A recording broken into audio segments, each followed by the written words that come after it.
Hello and welcome dear students, welcome back in my class. आप सभी का पुनः मेरी क्लास में स्वागत है। जैसे कल का टॉपिक था प्लानिंग। ठीक है, हमने प्लानिंग देखा था। प्लानिंग क्या होती है, प्लानिंग हमने क्या समझा था, फ्यूचर प्लान्स, जो हम फ्यूचर के लिए प्लानिंग करते हैं। ठीक है, उसके बाद देखा था टाइप्स ऑफ प्लानिंग। तो टाइप्स ऑफ प्लानिंग में हमने क्या क्या देखा था, कवरेज ऑफ एक्टिविटीज के आधार पर, इम्पोर्टेंस ऑफ कंटेंट के आधार पर, टाइम पीरियड इन्वॉल्व के आधार पे, अप्रोच एडॉप्टेड के आधार पे, और डिग्री ऑफ फॉर्मेशन। जिसमें से हमारे जो 4 टाइप्स थे, ये भी कंप्लीट हो चुका था, ये भी कंप्लीट हो गया था, ये भी कंप्लीट हो गया था, और ये भी कंप्लीट हो गया था। डिग्री ऑफ फॉर्मेशन रह गया था, जिसे आज हम कंप्लीट करेंगे। ठीक है, अगर आपको इसमें से कोई भी टॉपिक समझ में नहीं आया हो, आप कमेंट करके बता दीजिए, मैं उसको आपको डबल से समझा दूंगी। ठीक है,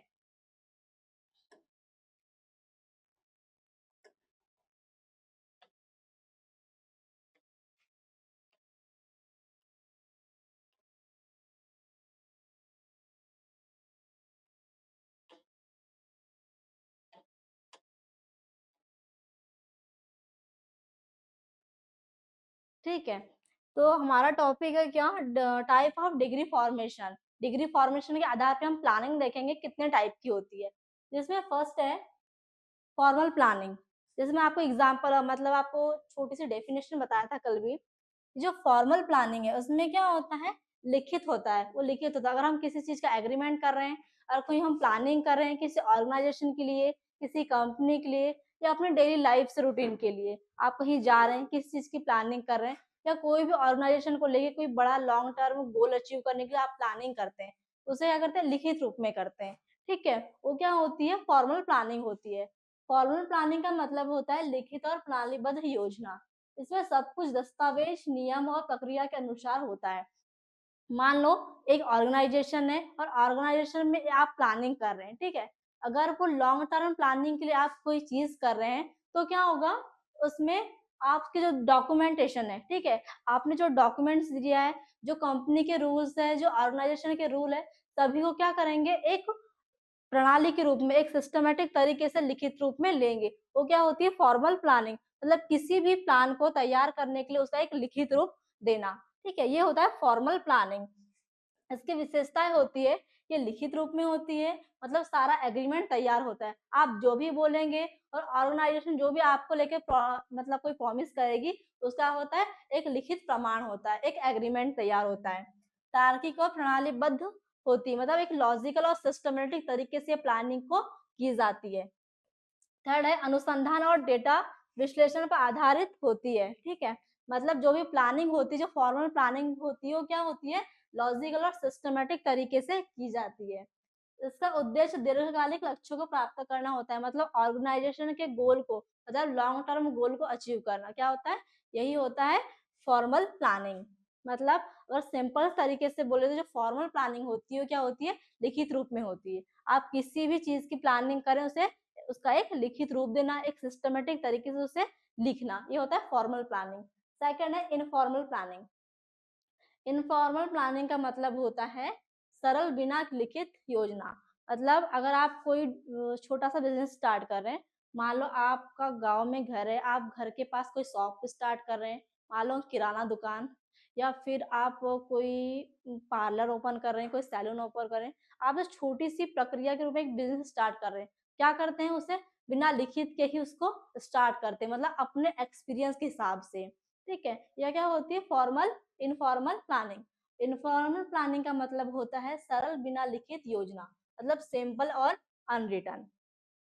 यह अधिकतर छोटे व्यवसाय, स्मॉल बिजनेस में होती है, जहां मालिक अपने अनुभव और इंस्टीट्यूशन, मतलब अंदर की समझ को के महसूस के आधार पर करता है। मतलब आपका जो आप छोटा सा बिजनेस स्टार्ट कर रहे हैं, तो उसके लिए कोई लिखित प्रणाली यूज नहीं करते हैं।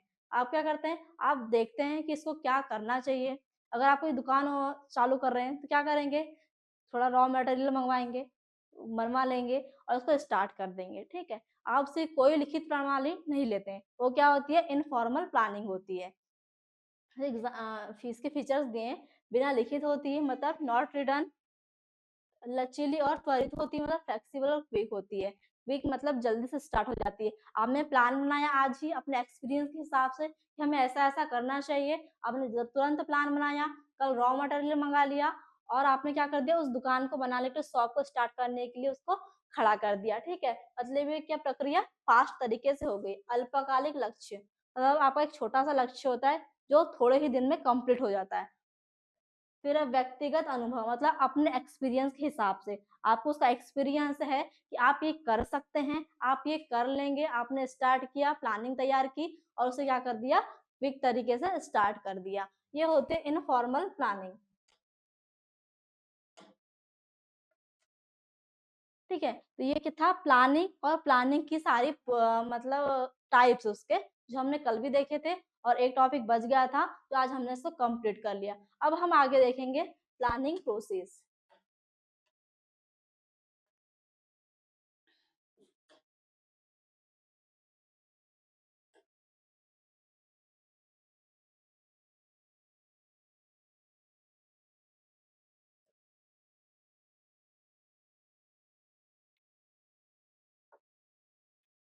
ठीक है, प्लानिंग कंप्लीट हो गया। प्लानिंग के हमने टाइप्स देख लिया, हमने उसमें 5 टाइप देखा, 5 के आधार पे हमने उससे क्या किया, प्लानिंग को एक्सप्लेन किया। अब देखेंगे प्लानिंग प्रोसेस। प्लानिंग प्रोसेस का मतलब क्या होता है, आप किसी ऑर्गेनाइजेशन के अंदर ये कोई चीज प्लान करते हैं तो उसे कितने स्टेप में कंप्लीट करते हैं, मतलब इसको स्टेप बाय स्टेप समझना, उस प्रोसेस को लाइन बाय लाइन करना, यही देखेंगे हम प्रोसेस में। स्टार्ट करते हैं इसे,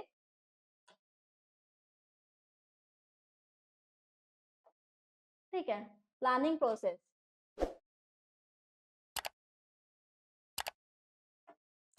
planning process, ठीक है। The process of planning refer to a systematic series of steps which are followed by manager to determine goal and decide the best course of action to achieve them, ठीक है। Planning process का मतलब होता है कि आप क्या एक क्रमबद्ध तरीके, मतलब सिस्टमेटिक तरीके से उस, मतलब आप जो भी प्लानिंग कर रहे हैं उसको मैनेज करना स्टेप बाय, मतलब आपने सबसे पहले अगर आप कहीं घूमने जा रहे हैं तो आप क्या प्लान बनाएंगे कि हमें घूमने कहाँ जाना है, ठीक है, किसके साथ जाना है, तो सारी चीजें आप क्या करते हैं, स्टेप बाय स्टेप प्लान करते हैं। किसके साथ जाना है, आप कैसे जाएंगे, आप कहाँ जाएंगे, कितने दिन रुकेंगे, ये क्या होती है, आपकी स्टेप बाय स्टेप प्लानिंग होती है। इससे ही हम यहाँ पर ऑर्गेनाइजेशन को लेकर, मैनेजमेंट को लेकर यहाँ प्लानिंग की प्रोसेस देखेंगे, ठीक है। स्टार्ट करते हैं। इसका क्या होता है, इसका लक्ष्य होता है, मतलब ये क्या होता है, लक्ष्य हासिल करना, और उसे पाने के लिए कौन कौन से कार्य करने होंगे। मतलब प्लानिंग क्या होती है, सबसे पहले क्या सोचा जाता है, कौन क्या हासिल करना है, मतलब हमारा लक्ष्य क्या है। और हम कहीं जा रहे हैं तो हमारा फर्स्ट क्वेश्चन क्या होता है कि हम कहाँ जा रहे हैं, ठीक है। उस सेकंड क्या है, उसको पाने के लिए कौन से एक्शन करने होंगे, और हमें कहीं जाना है, हम क्या बोलेंगे, हम कैसे जाएंगे, हम कितने लोग जाएंगे। तो क्या होती है, हमारी बात की प्रोसेस होती है, हम इससे स्टेप बाय स्टेप देखते हैं। वैसे ही देखेंगे ऑर्गेनाइजेशन के लिए प्लानिंग कितने स्टेप्स में की जाती है और कौन कौन से उससे स्टेप लागू होते हैं। सिंपल से लिखा है, प्लानिंग मतलब किसी काम को शुरू करने से पहले उसकी तैयारी करना, यानी पहले से सोचना कि क्या करना है, कैसे करना है, कब करना है और कौन करेगा। ये सारी चीजें क्या होती है, प्लानिंग होती है। अब हम देखते हैं प्लानिंग की प्रोसेस,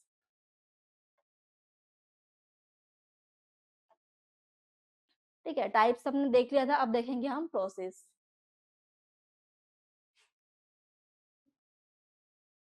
ठीक है। तो जो प्लानिंग की प्रोसेस है उसके हमने 8 स्टेप किए हैं। 8 स्टेप में क्या होती है, प्लानिंग की जो प्रोसेस है वो कंप्लीट होती है। जिसमें फर्स्ट है रिसेप्शन ऑफ अपॉर्चुनिटीज, सेकंड है एस्टैब्लिशिंग ऑब्जेक्टिव्स, थर्ड है प्लानिंग प्रीमियर्स, फोर्थ है आइडेंटिफिकेशन ऑफ अल्टरनेटिव्स, फिर नेक्स्ट है evaluation of alternatives, choice of alternatives, formulation of supporting plans, establish sequence of activities. ये 8 स्टेप है एक प्लानिंग को कंप्लीट करने के लिए। एक प्लानिंग प्रोसेस है कि हम कहाँ से स्टार्ट कर रहे हैं उसे और कहाँ पर हम उसका एंड करेंगे। इसकी ये 8 स्टेप है जिसे हम स्टेप बाय स्टेप देखते हैं, एक ऑर्गेनाइजेशन के लिए, एक मैनेजमेंट के लिए, कि हम किसी चीज को, किसी गोल को अचीव करने के लिए कैसी कैसी प्लानिंग करते हैं, उसे कितने, मतलब कहाँ उसको स्टार्ट करते हैं और कहाँ उसे हम एंड करते हैं, ठीक है। तो स्टार्ट करते हैं फर्स्ट स्टेप से,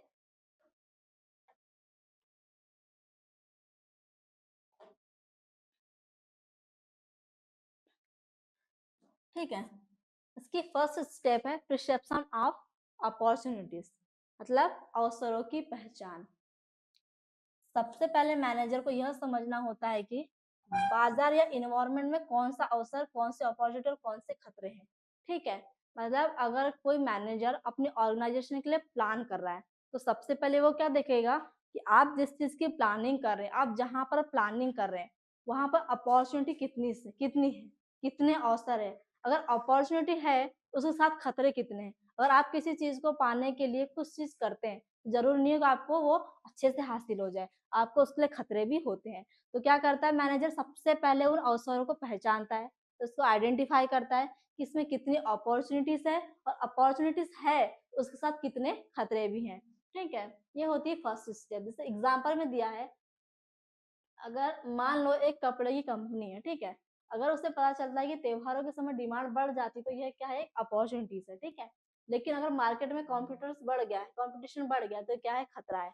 आप अगर प्लान कर रहे हैं किसी चीज के लिए, आप क्या करेंगे, सबसे पहले उसकी अपॉर्चुनिटीज देखेंगे, इसमें कौन कौन सी अपॉर्चुनिटीज है, कौन कौन से अवसर है, हमें क्या करना चाहिए। और साथ में ये भी देखेंगे कि अगर किसी चीज को पाने के लिए हम कुछ कर रहे हैं, साथ में हमारे साथ में जो काम करें वो भी उस चीज को करने के लिए सोचेंगे। मतलब अगर हमारे साथ अवसर है, उसके पीछे पीछे क्या है, खतरे भी है। तो मतलब फर्स्ट स्टेप कहती है कि जो भी प्लान कर रहे हैं, जो भी चीजें प्लानिंग कर रहे हैं ऑर्गेनाइजेशन के लिए, सबसे पहले क्या करो, सबसे पहले उन अवसरों को पहचानो, उसको आइडेंटिफाई करो, कौन कौन सी अपॉर्चुनिटीज है मार्केट में और उसके साथ खतरे कौन कौन से हैं। ये हमारी फर्स्ट स्टेप थी। सेकंड स्टेप है स्टेबलाइजिंग ऑब्जेक्टिव्स, मतलब उद्देश्य का तय करना कि हमें क्या करना है, हमारा उद्देश्य क्या है, हमारा कौन सा गोल है, ये क्या करना है, इसको तय करना। अब ऑर्गेनाइजेशन को यह तय करना है कि कौन सा लक्ष्य है, मतलब क्या करना है और क्या हासिल करना है। मतलब हमारी ऑर्गेनाइजेशन सेट करती है एक गोल कि हमें किस गोल को अचीव करना है। मगर मान लो अगर एक फैक्ट्री है, आप कपड़े बनाने वाली फैक्ट्री है, तो उसमें क्या एक गोल डिसाइड किया जाता है कि हमें इतने दिनों में इतना प्रोडक्टिविटी को बढ़ाना है या इतने कपड़े तैयार करना है। मतलब क्या कि हमने एक गोल को, हमारा जो उद्देश्य है उसको क्या किया, सेट किया। तो सेकंड स्टेप क्या है, स्टेबलाइजिंग ऑब्जेक्ट, उद्देश्य को तय करना। एग्जाम्पल में दिया है, कंपनी डिसाइड करती है इस साल 20% प्रॉफिट बढ़ाना है, ठीक है, या प्रोडक्ट लॉन्च करना है। तो सबसे पहले क्या हुआ, उसने क्या की, मार्केट में अपने उस इन्वायरमेंट में जहां पर वो फैक्ट्री चल रही है, जहां पर वो ऑर्गेनाइजेशन चल रही है, उसमें क्या किया, अपनी जो अपॉर्चुनिटीज थी उसको क्या किया, पहचाना, उसको आइडेंटिफाई किया। उसके बाद क्या किया, उस अपॉर्चुनिटीज को पहचान कर, खतरे को जानकर उसने फिर गोल को तय, मतलब तय किया, अपना उद्देश्य तय किया कि ये अपॉर्चुनिटी हमको मिल रही है, ये इसके साथ ये खतरे हैं, तो इस खतरों को छोड़कर हम कौन कौन से उद्देश्य प्राप्त कर सकते हैं। तो फिर क्या सेकंड स्टेप क्या थी, स्टेबलाइजिंग ऑफ ऑब्जेक्ट, मतलब उद्देश्य को तय किया गया। ठीक है, थर्ड स्टेप देखते हैं।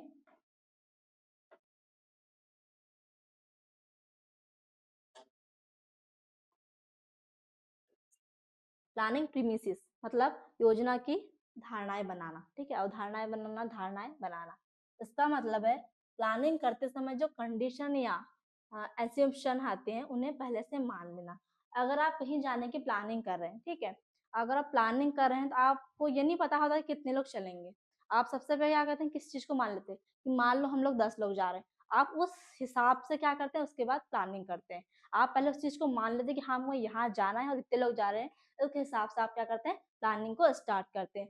वही है योजना के आधार पर या धारणाएं बनाना। तो एग्जाम्पल में दिया है, मान लो कंपनी मान लेती है कि अगले 6 महीने तक मार्केट स्टेबल रहेगा या रॉ मटेरियल की कीमत बढ़ेगी। उसने क्या किया, पहले से ही मान लिया उस चीज को, उसे नहीं पता है कि आगे क्या होगा, तो उसने क्या किया, उस चीज को मान लिया। और उसने मान लिया है तो उसके बाद की उसकी प्लानिंग की जाएगी। आप अगर किसी चीज को मानते ही नहीं है, आप उस चीज को मानेंगे नहीं, तो आगे की प्लानिंग नहीं हो पाएगी। थर्ड स्टेप कहती है कि जो भी अवसर आते हैं, मतलब जो भी आपने उद्देश्य तय किया है, उसे मानकर क्या करना, योजना बनाना, उसकी धारणाएं बनाना। ये आपकी क्या थी, थर्ड स्टेप थी। फोर्थ स्टेप है आइडेंटिफिकेशन ऑफ अल्टरनेटिव्स, मतलब विकल्पों की पहचान करना कि आप किसी चीज की प्लानिंग करते हैं तो उसमें कितने ऑप्शंस हो सकते हैं। ठीक है, अगर आप जा रहे हैं कहीं तो आपको क्या है, आपके पास बहुत सारे ऑप्शंस हो गए। आप अदर कंट्री जा सकते हैं, आप इंडिया में घूम सकते हैं, इंडिया में बहुत सारी जगह आप जहाँ घूम सकते हैं। तो क्या होता है, हमारे पास विकल्प बहुत सारे होते हैं। यह अब यह देखा जाता है कि उद्देश्य पाने के लिए कितने रास्ते अल्टरनेटिव हो सकते हैं। फोर्थ स्टेप क्या है, जो हमारा गोल है, जो हमारा उद्देश्य है, उसको पाने के लिए कितने रास्ते हैं वो देखा जाता है कि कितने हमारे पास अल्टरनेटिव्स है, कितने ऑप्शन है हमारे पास। एग्जाम्पल में दिया है, अगर गोल है सेल्स बढ़ाना, ठीक है, उस ऑर्गेनाइजेशन ने, उस फैक्ट्री ने क्या उद्देश्य रखा है कि उसका सेल्स बढ़ाना है, जो उसकी प्रोडक्टिविटी है उसे क्या करना है, सेल बढ़ाना है, ठीक है। तो उसके कई अल्टरनेटिव हो सकते हैं, क्या हो सकते हैं, एडवर्टाइजमेंट भी कर सकते हैं वो, प्राइस को घटा सकते हैं, न्यू मार्केट में एंट्री भी ले सकते हैं। ये क्या उनके पास अल्टरनेटिव प्लान्स है, ठीक है। अल्टरनेटिव क्या मतलब, एडवर्टाइजमेंट बढ़ा सकते हैं, प्राइस घटा सकते हैं और उसे मार्केट में लॉन्च कर सकते हैं या नए न्यू मार्केट में अपनी एंट्री कर सकते हैं। वो क्या है, उनके पास अल्टरनेटिव प्लान्स है या विकल्प है, बहुत सारे ऑप्शंस है। इतने ऑप्शंस होते हैं कि वो किसी मतलब उसमें से एक अच्छा चुनने की कोशिश कर सकते हैं। मतलब फोर्थ स्टेप में क्या हुआ, हमने क्या किया, विकल्पों को पहचाना कि हमारे पास कितने विकल्प है, कितने अल्टरनेटिव है, कितने ऑप्शंस है। आप फिर नेक्स्ट देखते हैं,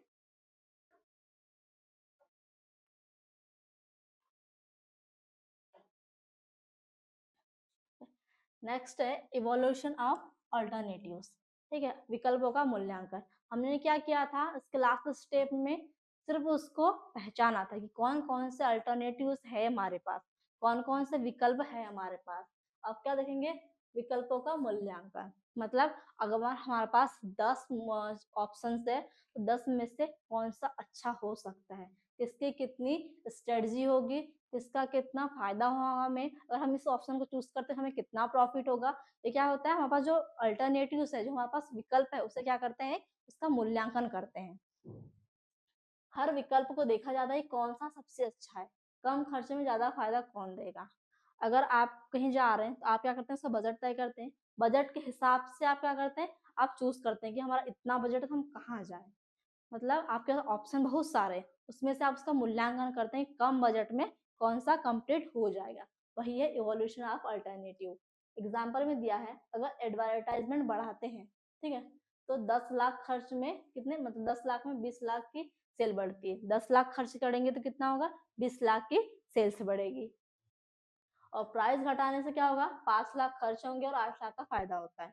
तो क्या हुआ, अगर आप 10 लाख खर्च कर रहे हैं तो 20 लाख की सेल्स बढ़ रही है, 8 लाख खर्च कर रहे हैं, 5 लाख खर्च कर रहे हैं तो 8 लाख का फायदा हो रहा है। तो क्या करेंगे, आपके पास दो ऑप्शन है, आपने दो ऑप्शन में क्या करेंगे, तो उसका मूल्यांकन करेंगे, उनका मतलब इवोल्यूशन करेंगे, कि कंपेरिजन किया जाए कौन सा ज्यादा इफेक्टिव है। आप अब सोचेंगे अपनी फैक्ट्री के हिसाब से, अपने ऑर्गेनाइजेशन के हिसाब से हमें कौन सा फायदा करेगा, हम किसमें ज्यादा प्रॉफिट कमाएंगे, ठीक है। आपने इसका क्या किया, मूल्यांकन किया।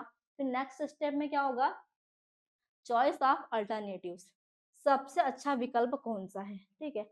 आपने अभी क्या किया था, जो ऑप्शंस थे उनको मूल्यांकन किया था कि इसमें से कौन सा ज्यादा फायदेमंद है, इसमें ज्यादा प्रॉफिट होगा। अब क्या होगा, अब विकल्प को चुनना है।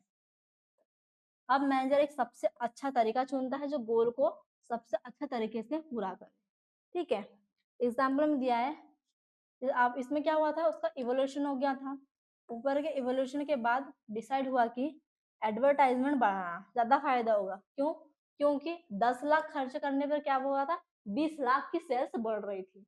मतलब 10 लाख खर्च करने पे 10 लाख मतलब डबल, मतलब 2 गुना फायदा हो रहा था डायरेक्ट। तो क्या हुआ, जो मैनेजर है उन्होंने क्या डिसाइड किया, एडवर्टाइजमेंट बढ़ेगी, एडवर्टाइजमेंट बढ़ेगी तो क्या होगा, सेल्स बढ़ेगी, ठीक है। इसमें क्या हुआ, इवोल्यूशन ऑफ अल्टरनेटिव, जो हमारे पास ऑप्शन थे उसको मूल्यांकन किया गया। फिर नेक्स्ट स्टेप में क्या हुआ, जो अच्छा सा ऑप्शन था हमारे पास, जो अल्टरनेटिव अच्छा सा था, उसे क्या किया, हमने चूज किया, चॉइस किया उतने सारे जो ऑप्शन थे उसमें से, ठीक है। अब नेक्स्ट स्टेप में देखते हैं,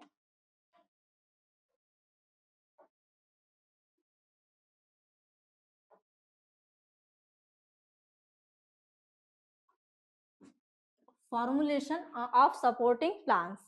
मतलब आपने प्लान तय कर लिया है, ठीक है, आपके पास आपने डिसाइड कर लिया है कि आपको कौन सा प्लान बनाना है, आपका प्लान तैयार हो गया, आपका गोल डिसाइड हो गया। अब क्या होगा, एक उसके सपोर्टिव प्लान बनाया जाएगा, ठीक है। मेन प्लान के साथ कई सपोर्टिंग प्लान भी जरूरी होते हैं। एग्जाम्पल में दिया है, अगर प्लान है एडवर्टाइजमेंट बढ़ाना तो सपोर्टिंग प्लान क्या क्या होंगे, बजट प्लान होगा, कितना पैसा लगेगा, मेन पावर मतलब कौन काम करेगा इसमें, जो मेन पावर्स होती है। मटेरियल प्लान, रिसोर्स कहाँ से आएंगे, मतलब कितने लोग काम करेंगे, उन्हें कहाँ से लाया जाएगा, ये सारी चीजें क्या होती है, एक सपोर्टिव प्लान्स होते हैं। मतलब अगर आप कहीं जा रहे हैं, आप प्लान करते हैं कि आपको ट्रेन से जाना है, ठीक है, अगर आप उस चीज को, उसका सपोर्टिव प्लान क्या बनाते हैं, अगर ट्रेन की टिकट होती है तो ठीक, तो क्या आप कार से जा सकते हैं, आप बस से जा सकते हैं, ठीक है। ये क्या होते हैं, आपके बाद के सपोर्टिव प्लान्स होते हैं। मतलब किसी भी ऑप्शन को चूज करने से पहले या चूज करने के बाद आप उसके एक सपोर्टिव प्लान्स बनाते हैं, और ये फ्लॉप हो जाता है तो हमें इन्हें अप्लाई करना है, ठीक है। ये क्या था, नेक्स्ट था। फिर इसके बाद है स्टेबलाइजिंग सीक्वेंस ऑफ एक्टिविटीज, कार्यक्रम का क्रम तय करना, ठीक है। अब क्या होगा, अब आखिर में यह तय किया जाता है कि कौन सा काम पहले होगा और कौन सा बाद में होगा, ठीक है। जैसे प्रोडक्ट डिसाइड करना, एडवर्टाइजमेंट बनाना, प्रोडक्ट मार्केट में लॉन्च करना। इसमें इसमें काम से कंफ्यूजन नहीं होता कि इफेक्ट और इफिशियंसी बढ़ती है। मतलब जैसे कि आपने कोई गोल सेट किया है और आप काम कर रहे हैं, तो क्या करेंगे, आप उसका एक प्लान तैयार करेंगे, हमें सबसे पहले कौन सा काम करना है। उससे क्या होगा, आपके प्लान्स तैयार रहेंगे, आपका सीक्वेंस बना हुआ रहेगा, तो आप अल्टरनेटिव काम को स्टेप बाय स्टेप फटाफट कर सकते हैं। और आप सोचते ही रह जाएंगे कि हमें इसके बाद क्या करना है, इसके बाद क्या करेंगे, तो क्या होगा, सोचने में टाइम वेस्ट होगा।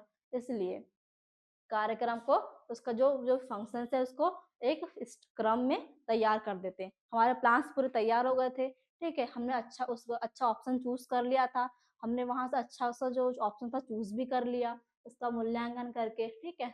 हमने अब उसका जो सपोर्टिव प्लान था वो भी बना लिया। अब क्या करेंगे, जो हमारे प्लान्स तैयार हुए हैं, जो मैं हमारा मेन प्लान था उसको ऊपर रखेंगे, और जो हमारा सपोर्टिव प्लान है उसको स्टेप बाय स्टेप रखेंगे। हमें कौन सा काम पहले करना है, वो खत्म होने के हमें तुरंत कहाँ, मतलब कौन सा प्लान करना है, ठीक है। अगर आपने कोई चीज प्लान किया कहीं जाने का, इसमें आपको ट्रिप का एग्जाम्पल दिया था, आप कहीं जा रहे हैं और आपने प्लान बनाया है, ठीक है, आप क्या करेंगे, आपका उद्देश्य ये है कि आपको कहीं जाना है, ठीक है। मान लो आपको ठीक है, आगरा जाना है, ठीक है, आपका ये प्लान हो गया, आपने प्लान बना लिया, पर एक सपोर्टिव प्लान कि आप डायरेक्ट वहां नहीं जाते, आप पहले कहीं जाएंगे, आप पहले कहीं दर्शन करेंगे, उसके बाद आप आगरा जाएंगे, ठीक है। तो क्या होता है, एक स्टेप बाय स्टेप बना लेते हैं कि हम रास्ते में इस यहाँ जाना है, उसके बाद हम यहाँ जाएंगे, फिर वहां जाएंगे, ठीक है। तो क्या हुआ, आपके अल्टरनेटिव प्लान्स होते हैं, एक आप उसका सिक्वेंस बना लेते हैं।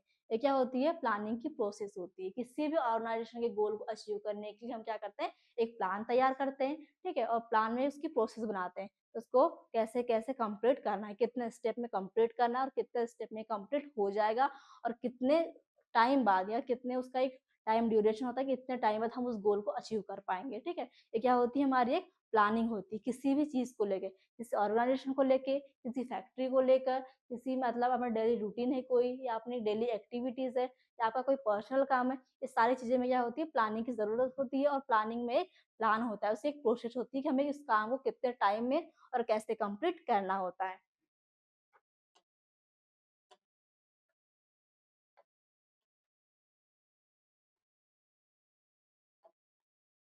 ठीक है, तो ये थे आपकी प्लानिंग की प्रोसेस। ओके, अब जैसे आपका नेक्स्ट टॉपिक है, इसमें द 6 पीस ऑफ प्लान। मैंने आपको जिस दिन रिव्यू क्लास लिया था तब मैंने आपको बताया था कि 6 पीस ऑफ प्लान होते हैं, प्लानिंग होती है। तो हम देखते हैं, छोटा सा टॉपिक है ये,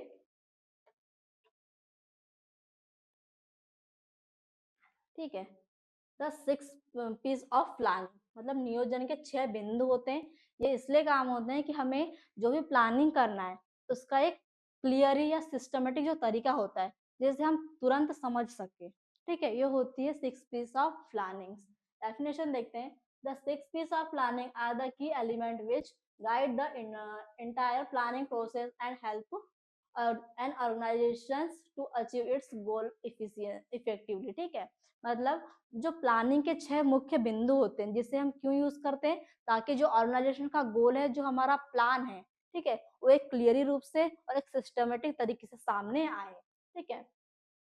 ऐसे 6 जो मुख्य तत्व है, हमारा जो 6 पी है, वो क्या करते हैं, जो पूरी योजना, मतलब हमारी जो प्लानिंग है, प्लानिंग की जो प्रोसेस है, उसको क्या करते हैं, दिशा देते हैं, और संगठन को अपने लक्ष्यों को क्या करते हैं, प्रभावी तरीके से प्राप्त करने में मदद करते हैं। मतलब हमने ऑर्गेनाइजेशन का कोई गोल बनाया है, कोई हमारा उद्देश्य रखे हैं, तो उसको पाने के लिए क्या करता है, हमारी हेल्प करता है। ये 6 पीस ऑफ प्लानिंग। स्टार्ट करते हैं।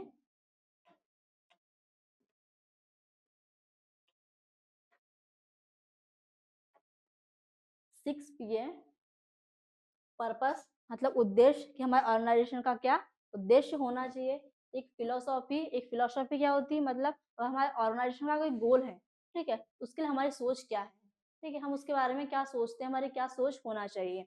प्रॉमिस, आप ऑर्गेनाइजेशन के लिए कोई काम कर रहे हैं तो क्या करते हैं, उसके एम्प्लॉय के साथ एक प्रॉमिस देते हैं, अपने कस्टमर को से एक प्रॉमिस लेते हैं कि आपको ऑर्गेनाइजेशन के लिए ये करना है और हम ये करके रहेंगे। पॉलिसीज, मतलब हम पॉलिसीज बनाते हैं अपने ऑर्गेनाइजेशन को लेकर, प्लान्स और प्रायोरिटीज, हमारे पास इतने ऑप्शन है, हमें इतना प्रोडक्ट लॉन्च करना है, इसमें से प्रायोरिटी दी जाती है कि हमें किसे फर्स्ट में लॉन्च करना है या हमें कौन सा प्रोडक्ट पहले बनाना है, ठीक है। ये क्या होते हैं, 6 पी से, जैसे स्टेप बाय हम स्टेप देखते हैं।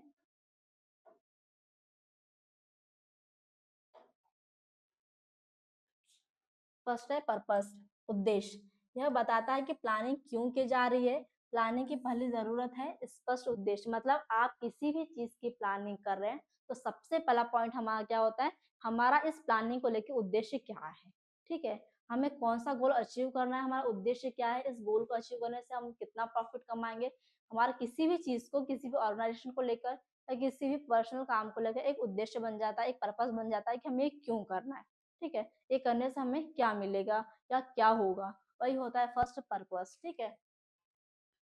इसकी सिंपल सी मीनिंग है, ऑर्गेनाइजेशन का मेन गोल क्या है, जैसे प्रॉफिट बढ़ाना, मार्केट शेयर बढ़ाना या नए प्रोडक्ट लाना, मतलब हमारा उद्देश्य क्या होता है, और हम बोल रहे हैं कि हमें ऑर्गेनाइजेशन का गोल सेट करना है, हमारा उद्देश्य क्या होता है, या तो प्रॉफिट बढ़ाने के लिए या मार्केट शेयर बढ़ाना या प्रोडक्ट लाना, हमारे उसको लेकर क्या होता है, एक उद्देश्य होता है, मतलब पर्पस होता है।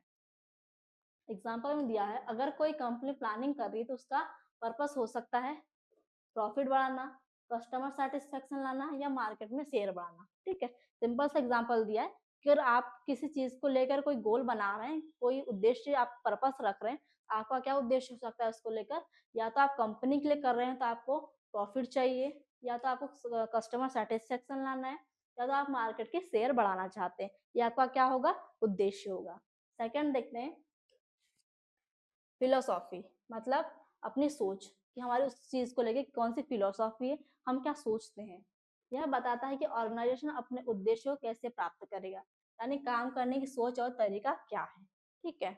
मतलब जो फिलोसॉफी है वो क्या होती है, अगर हम प्लानिंग कर रहे हैं, हम प्लानिंग बना रहे हैं, तो ऑर्गेनाइजेशन अपने उद्देश्य को कैसे प्राप्त करेगा, मतलब जो हमारा पर्पस है, मतलब अब हमको मार्केट में अपनी सेल्स बढ़ाना है या आपको प्रॉफिट कमाना है, ठीक है, ये हमारा क्या होगा, हम उस उद्देश्य को कैसे प्राप्त करें ये सोचता है। फिलोसॉफी, हमारी सोच क्या बनती है, हम इसे कैसे करेंगे, ये कैसे होगा।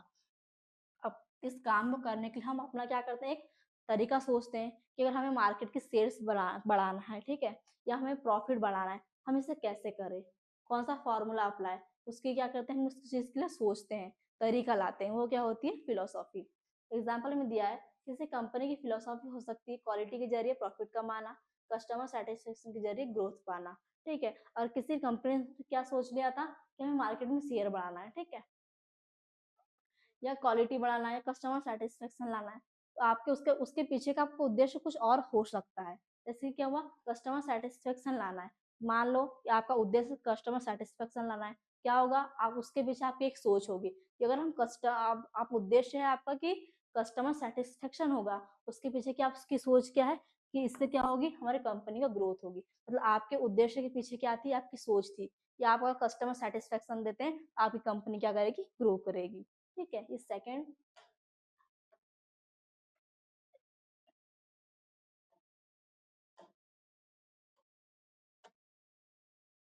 ये सेकंड सिक्स पी था। अब देखते हैं थर्ड। थर्ड है प्रॉमिस, ठीक है, मतलब प्रतिज्ञा, आप उस चीज को लेकर जो प्रॉमिस करते हैं ऑर्गेनाइजेशन में, यह ऑर्गेनाइजेशन की ताकत, मतलब स्ट्रेंथ और कमजोरी, वीकनेस का मूल्यांकन करता है, ठीक है।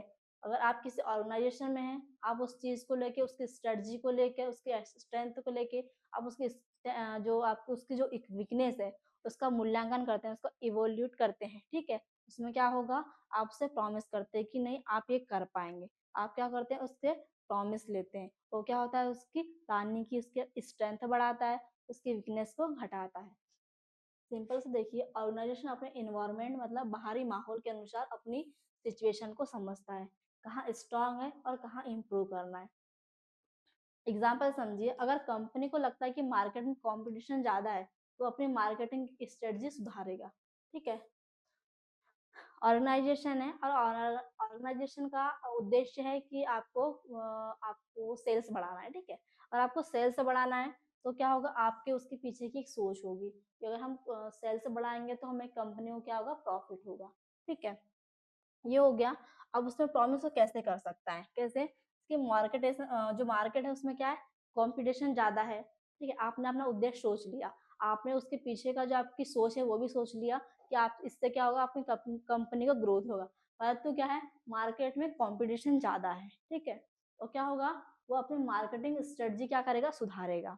ठीक है, अपनी मार्केटिंग स्ट्रेटजी सुधारेगा और वो क्या करेगा, अपने मार्केटिंग स्ट्रेटजी सुधारने का एक प्रॉमिस करेगा अपनी ऑर्गेनाइजेशन को, विश्वास दिलाएगा कि हम ये कर सकते हैं, हम ये कर पाएंगे। हम अगर अपनी स्ट्रेटजी सुधारते हैं तो हमारी कंपनी प्रॉफिट अर्न करेगी। आपने क्या किया, आप अपनी ऑर्गेनाइजेशन के साथ क्या किया, प्रॉमिस किया। ये थर्ड पॉइंट था। फोर्थ देखते हैं, पॉलिसीज मतलब नीतियां।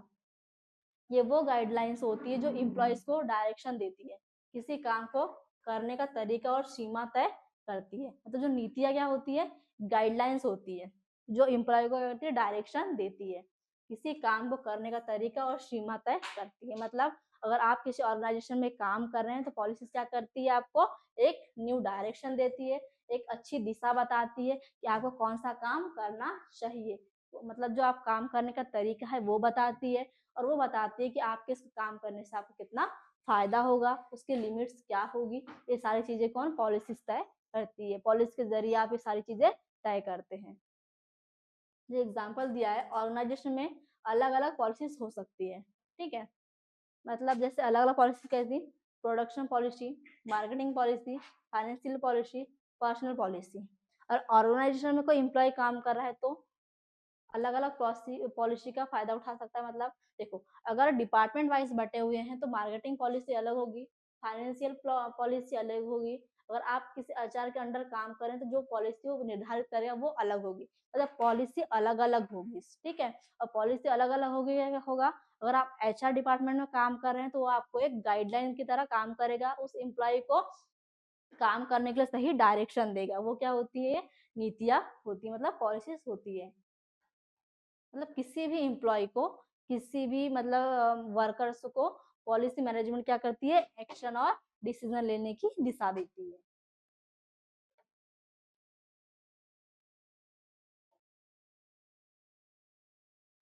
फिफ्थ है, प्लान योजनाएं। ठीक है, मतलब प्लान्स। प्लान क्या होते हैं, यह ऑब्जेक्टिव मतलब जो लक्ष्य, जो हमारे गोल होते हैं वो, और एक्शन मतलब जो हम सोचने वाले होते हैं। ठीक है, जो हम सोचते हैं, जो हम एक्शन लेने होते हैं, उन्हें क्या करती है, उसका एक्शन स्टेटमेंट्स मतलब जो कदम हम उठाते हैं उसको कॉम्बिनेट करती है।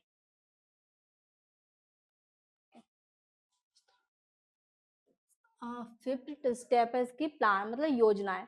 यह ऑब्जेक्टिव्स मतलब लक्ष्य, जो गोल है, और एक्शन स्टेटमेंट है मतलब जो हमारा कदम, उसको क्या करती है, कॉम्बिनेट करता है। मतलब जो हमारी योजनाएं होती है, जो हमारा प्लान होता है, उससे क्या करता है, कॉम्बिनेट करता है। किसके अकॉर्डिंग, हमारे लक्ष्य के अकॉर्डिंग, जो हमारा गोल है, और जो हमारे एक्शन है, जो हम इसके लिए कदम उठाने वाले हैं, उसको क्या करता है, कॉम्बिनेट करता है। मतलब प्लान।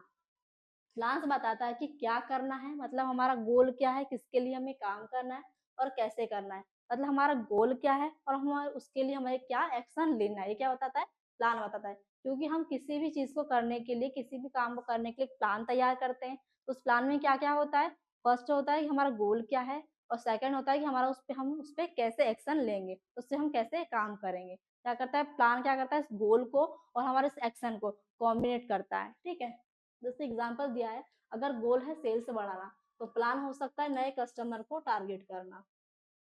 अगर आपने क्या किया है, गोल रखा है कि हमें सेल्स बढ़ाना है, आपको अगर सेल्स बढ़ाना है तो क्या करेंगे, आप जो कस्टमर्स है उसका टारगेट बढ़ाएंगे। आप सोचेंगे अगर आप 10 लोगों को इस प्रोडक्ट बेच रहे थे, हमारे कस्टमर अब ज्यादा होना चाहिए। आप कस्टमर ज्यादा बढ़े होंगे तो क्या होगा, सेल्स ज्यादा बढ़ेगी। ये क्या होते हैं, प्लान्स होते हैं। मतलब जो हमारे गोल होते हैं और जो हमारा एक्शन होता है उसका क्या करता है, कॉम्बिनेट करता है।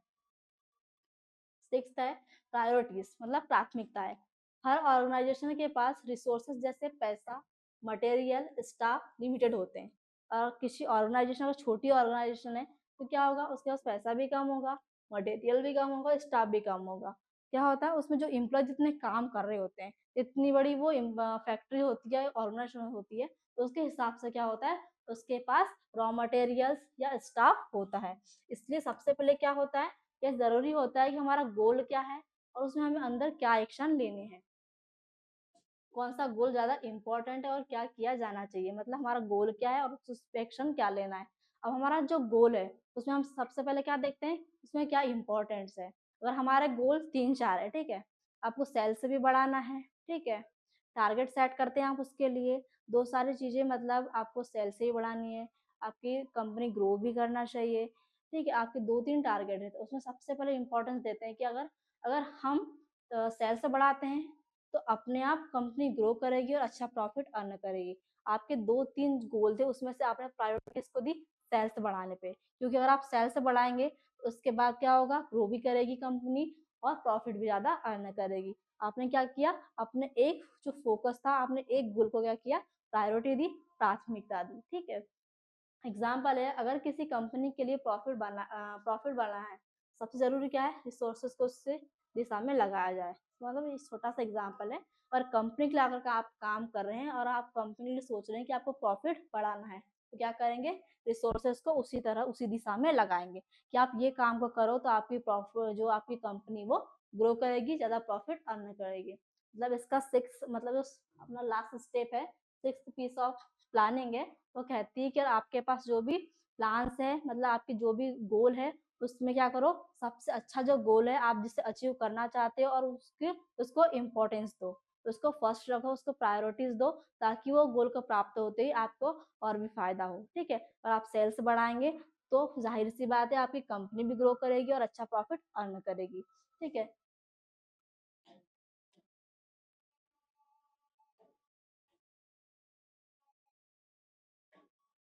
ये आपके 6 पीस ऑफ प्लानिंग थे, जो हमें प्लानिंग को करने, मतलब प्लानिंग को कंप्लीट करने के लिए, एक क्लियर डायरेक्शन देने के लिए, मतलब एक सिस्टमेटिक तरीके से प्लानिंग को करने के लिए यूज किए जाते हैं 6 पीस ऑफ प्लानिंग।